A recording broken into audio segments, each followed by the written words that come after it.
How can I be supportive of staff, but I have to correct them when I make mistakes? The big thing is just not to take it personally and to get angry. One of the most important things you can do is to have standards for the people that work for you. Your staff need to see you as someone that also has their back, meaning that if they do make mistakes, you're going to correct them and look out for them.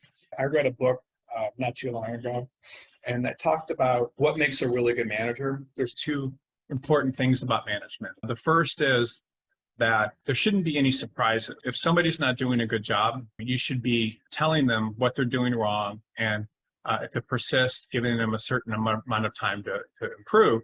And if they don't improve, they should know that they're going to have to find another job or they're going to lose their job. People actually should only very rarely be fired, very rarely. You shouldn't just surprise someone one day and fire them. The other thing that is very important is to have certain standards. Like I have standards with the people that work here about how they're supposed to put together their materials for their candidates when we're working with them, how soon they're supposed to contact people and all sorts of things. And so if people are making mistakes, you need to correct them.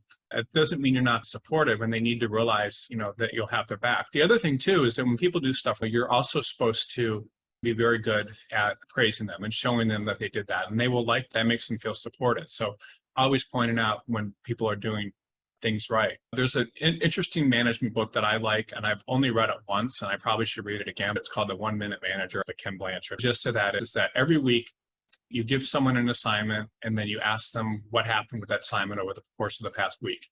And they will typically come back to you and they'll say either they did it or they didn't do it. And if they did it, you look it over. And if they didn't do it, you say, okay, what happened? And if they did it improperly, then you tell them what they did wrong. And then the next week you ask them again.